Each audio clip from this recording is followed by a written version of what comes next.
नमस्कार, economics to the point में आपका स्वागत है। आज का हमारा टॉपिक रहेगा relation between total utility and marginal utility with diagram. मेरी पिछली वीडियो में मैंने आपको बताया था कि यूटिलिटी क्या होती है, टोटल यूटिलिटी और मार्जिनल यूटिलिटी क्या होती है और टोटल यूटिलिटी से मार्जिनल यूटिलिटी को कैसे फाइंड आउट किया जाता है। मैं इस वीडियो के डिस्क्रिप्शन में अपनी पहली वीडियो का लिंक शेयर कर रही हूँ, तो वहाँ से आप कंसेप्ट ऑफ यूटिलिटी के बारे में जान सकते हैं।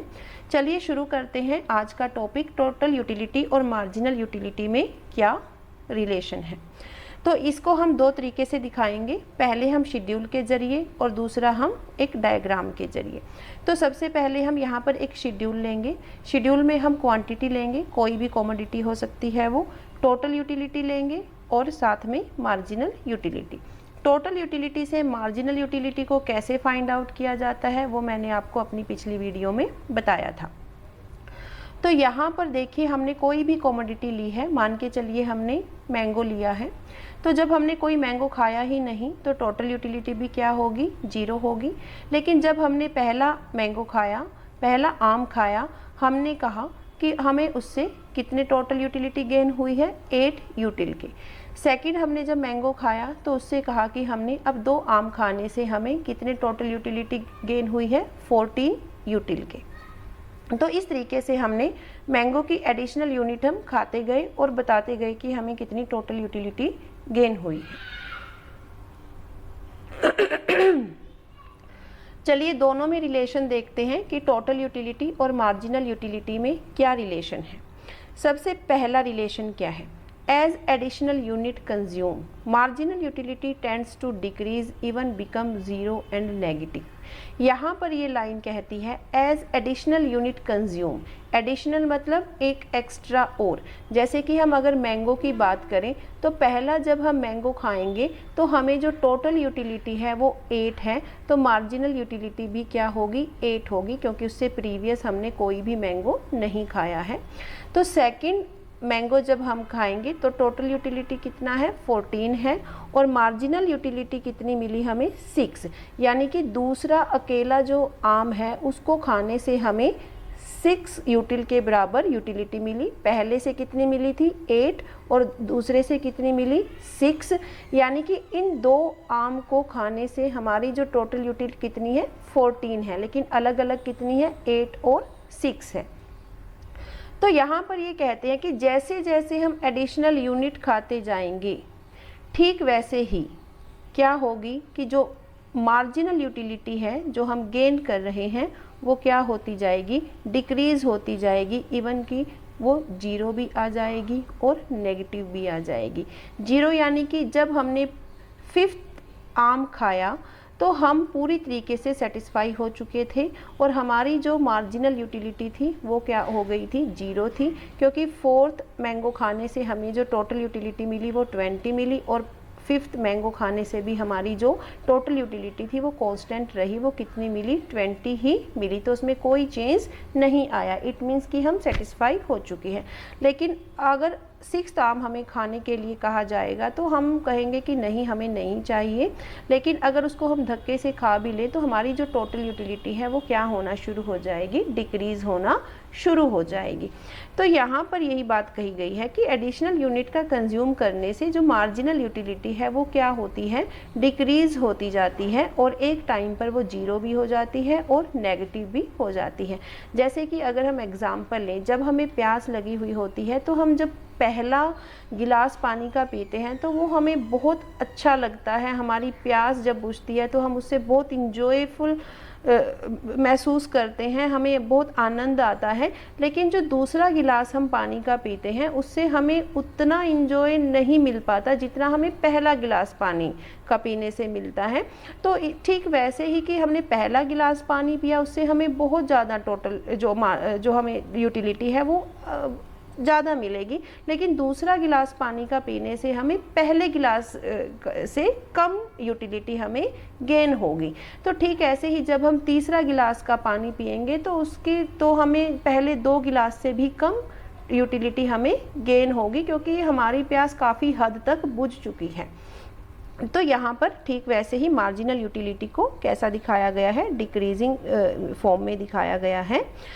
सेकेंड रिलेशन क्या है, long as marginal utility is positive then total utility increase, कि जब तक मार्जिनल यूटिलिटी पॉजिटिव रहेगी, आप 5th यूनिट तक देखिए, 5th यूनिट तक मार्जिनल यूटिलिटी क्या है, पॉजिटिव है। तो 5th यूनिट तक आप देखिए जो टोटल यूटिलिटी है वो क्या है, इंक्रीज है। इंक्रीज कैसे, बढ़ती जा रही है, 8 से 14, 14 से 18, 18 से 20 और 20 से 20, यानी कि वो क्या हो रही है, इंक्रीज हो रही है जब तक क्या होगा, मार्जिनल यूटिलिटी पॉजिटिव होगी। तो दूसरा रिलेशन हमें क्या पता चला कि जब तक मार्जिनल यूटिलिटी पॉजिटिव रहेगी तब तक टोटल यूटिलिटी में क्या होगा, इंक्रीमेंट होगा, वो इंक्रीज होती रहेगी, बढ़ती रहेगी। थर्ड रिलेशन क्या है, total utility is maximum when marginal utility is 0, यानी कि जब मार्जिनल यूटिलिटी क्या होगी, 0 होगी, कि हमारी जो हमें जिस यूनिट से जो टोटल यूटिलिटी गेन हुई है उससे प्रीवियस यूनिट से जो टोटल यूटिलिटी गेन हुई है उन दोनों में कोई भी फ़र्क नहीं आया, वो कांस्टेंट ही रही है।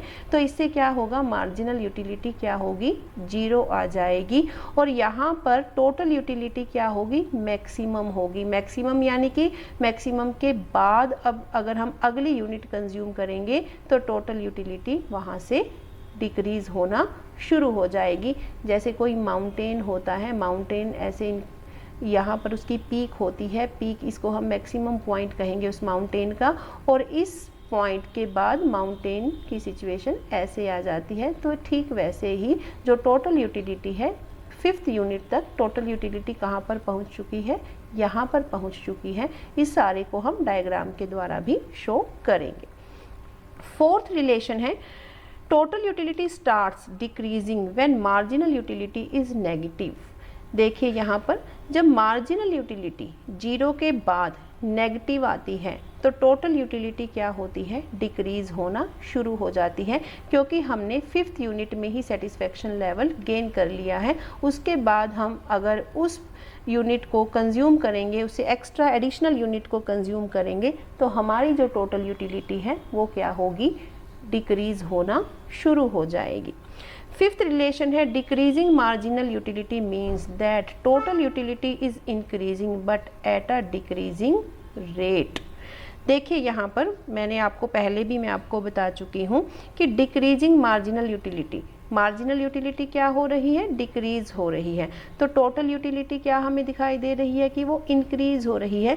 लेकिन अगर हम यहाँ पर एक चीज़ देखें कि जो टोटल यूटिलिटी बढ़ तो रही है लेकिन हर एक यूनिट में वो डिक्रीजिंग रेट से बढ़ रही है, कि पहला जब हमने आम खाया तो हमें 8 यूटिल के बराबर यूटिलिटी मिली, लेकिन दूसरा आम जब हमने खाया तो हमारी जो दूसरे आम को खाने से जो टोटल यूटिलिटी थी वो 6 थी, तभी यहाँ पर 8 + 6 क्या आया, 14 आया। लेकिन जब हमने थर्ड आम खाया तो थर्ड आम से हमें कितनी टोटल यूटिलिटी मिली, 14 + 4, यानी कि तीसरा आम खाने से हमें 4 यूटिल के बराबर यूटिलिटी मिली, दूसरा आम खाने से हमें 6 यूटिल के बराबर यूटिलिटी मिली, यानी कि एडिशनल यूनिट का हम मार्जिनल यूटिलिटी के जरिए शो कर सकते हैं कि हमें कितनी यूटिलिटी गेन हो रही है। तो यहाँ पर टोटल यूटिलिटी बढ़ तो रही है लेकिन उसकी जो रेट है बढ़ने की वो डिक्रीज होती जा रही है। पहले वो 8 थी, फिर 6 थी, फिर 4 थी, वो डिक्रीज हो रही है। जैसे मैंने आपको पानी का एग्जाम्पल दिया है कि पहला गिलास जो पानी का होता है वो हमें बहुत ज़्यादा सेटिस्फेक्शन देता है, दूसरा गिलास पानी का हमें पहले से कम सेटिस्फेक्शन देता है, तीसरा गिलास पानी का हमें उन 2 से कम सेटिस्फेक्शन देता है। 6 रिलेशन क्या है, total utility is summation of marginal utility. मैंने आपको पिछली वीडियो में भी बताया था कि हम मार्जिनल यूटिलिटी को अगर हम इनको ऐड कर लें कि 8 + 6 + 4 + 2 तो वो टोटल यूटिलिटी कितना आएगी, 20 आएगी। कि हम अगर मार्जिनल यूटिलिटी का सम कर दें तो हम उससे टोटल यूटिलिटी को गेन कर सकते हैं। तो इस तरीके से जो ये शेड्यूल के ज़रिए मैंने आपको बता दिया है कि टोटल यूटिलिटी और मार्जिनल यूटिलिटी में क्या रिलेशन है। अब हम इसका डायग्राम बनाएंगे अक्सर बच्चे डायग्राम में ये होता है कि कैसे बनाएं, फ्री हैंड से बनाएं या स्केल से बनाएं या शेड्यूल को की वैल्यू पुट करके बनाएं। तो हमें ज़रूरी नहीं है कि हमने शेड्यूल की जो वैल्यूज़ हैं वो पुट करनी है, हम बिना वैल्यूज़ को पुट किए भी डायग्राम बना सकते हैं। और यहाँ पर अब मैं डायग्राम के ज़रिए दोनों में रिलेशन बताने जा रही हूँ। हाँ जी, यहाँ पर अब मैं डायग्राम के ज़रिए आपको टोटल यूटिलिटी और मार्जिनल यूटिलिटी में रिलेशन बताऊंगी। यहाँ पर हम क्या लेंगे, दो डायग्राम लेंगे, एक ऊपर डायग्राम, एक नीचे। ठीक है, तो सबसे पहले हम डायग्राम लेते हैं। एक डायग्राम हमने यहाँ पर लिया और एक डायग्राम हम क्या लेंगे, नीचे की तरफ लेंगे। OX horizontal, OX vertical, OY। ये पहला जो डायग्राम है और ये सेकंड डायग्राम, ये किसको शो करेगा, टोटल यूटिलिटी को। और सेकंड वाला डायग्राम किसको शो करेगा, मार्जिनल यूटिलिटी। तो सबसे पहले हम डायग्राम बनाते हैं।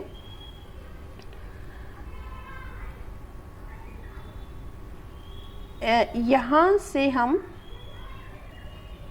एक लाइन लेंगे, ये क्या है, टोटल यूटिलिटी कर्व। इसका ये जो क्या होगा, मैक्सिमम पॉइंट होगा। मैक्सिमम पॉइंट को ये मैं थोड़ा सा आपको बता रही हूँ, खास कई बार बच्चे डायग्राम को नहीं बना पाते कि कैसे बनाना है। थोड़ा सा मैं इजी वे में आपको बता रही हूँ कि डायग्राम हमने कैसे बनाना है। हम इसको नीचे लेकर जाएंगे तो हमने ये देख लिया है कि यहाँ पर क्या है, ये मैक्सिमम पॉइंट है टोटल यूटिलिटी का। तो हमने शेड्यूल में क्या देखा था कि जहाँ पर मैक्सिमम होगी टोटल यूटिलिटी, तो जो मार्जिनल यूटिलिटी है वो कैसी होगी, जीरो होगी। तो इसीलिए हम यहाँ से मार्जिनल यूटिलिटी को ऐसे क्रॉस करता हुआ निकालेंगे। और जब हमने देखा था कि जब मैक्सिमम होने के बाद टोटल यूटिलिटी जब डिक्रीज़ होना शुरू होती है तो मार्जिनल यूटिलिटी कहाँ पर आती है, नेगेटिव आती है। तो हम यहाँ पर थोड़ा सा नेगेटिव भी दिखाएंगे। ये हमारा ओरिजिन है, x है, और ये y है, और ये माइनस y है। तो हमारे पास ये यहाँ पर डिक्रीज़ हो रही है टोटल यूटिलिटी, और इसको हम नीचे तक लेकर जाएंगे ताकि हम इसको नेगेटिव दिखा सकें। चलिए अब इसको और अच्छे से मैं एलैबोरेट करती हूँ, एक्सप्लेन करती हूँ। चलिए, OX एक्सिस पर हम क्या लेते हैं, क्वांटिटी, यानी कि यूनिट। ठीक वैसे ही यहाँ पर भी हम क्या लेंगे, क्वांटिटी, यानी कि यूनिट्स का हम कंज्यूम कर रहे हैं। OY एक्सिस पर हम यूटिलिटी लेंगे।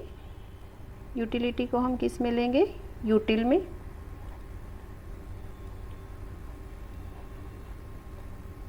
यूटिल में।